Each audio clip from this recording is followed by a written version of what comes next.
एक बड़े उद्योगपति अरविंद मल्होत्रा की एक सुबह अचानक नींद खुली तो वह दंग रह गया। उसके बगल में करीब 300 किलो की एक मोटी लड़की लेटी हुई थी। उसे इतना घिन आया कि वह तुरंत बाथरूम में जाकर उल्टी करने लगा। उधर वह लड़की भी घबरा कर उठी। उसने सुना कि अरविंद गुस्से में उसे ढूंढकर हिसाब बराबर करने की बात कर रहा है।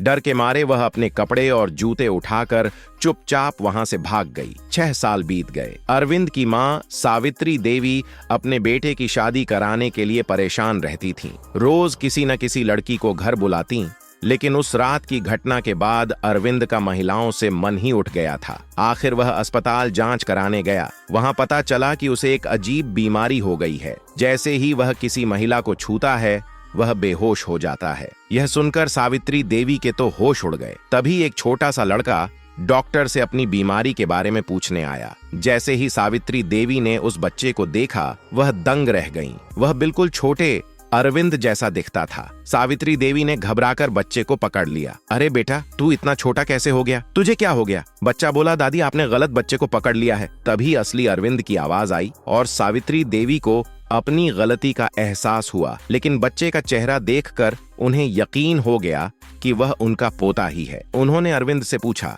क्या 6 साल पहले किसी लड़की के साथ तुम्हारा संबंध था? अरविंद के दिमाग में उसी मोटी लड़की की तस्वीर उभर आई। राधिका सावित्री देवी खुश हो गईं। उन्होंने बच्चे से पूछा, बेटा तुम्हारी उम्र क्या है? तुम्हारे पापा कहाँ हैं? बच्चे ने विनम्रता से कहा, मैं 5 साल का हूँ, मेरी सिर्फ मम्मी है, मैंने कभी पापा को नहीं देखा। अब तो सावित्री देवी को पूरा यकीन हो गया, ये उनका ही पोता है। उन्होंने तुरंत DNA टेस्ट कराने का आदेश दिया। रिपोर्ट आई, बच्चा सचमुच मल्होत्रा परिवार का खून था। डॉक्टरों में हड़कंप मच गया। यह तो अस्पताल के ट्रस्टी का पोता है, इसे VIP कमरे में शिफ्ट करो। बच्चे को तुरंत सबसे अच्छे कमरे में ले जाया गया। उधर सच सामने आया। 6 साल पहले राधिका को उसके बॉयफ्रेंड विक्रम ने शादी का झांसा देकर सबके सामने बेइज्जत किया था।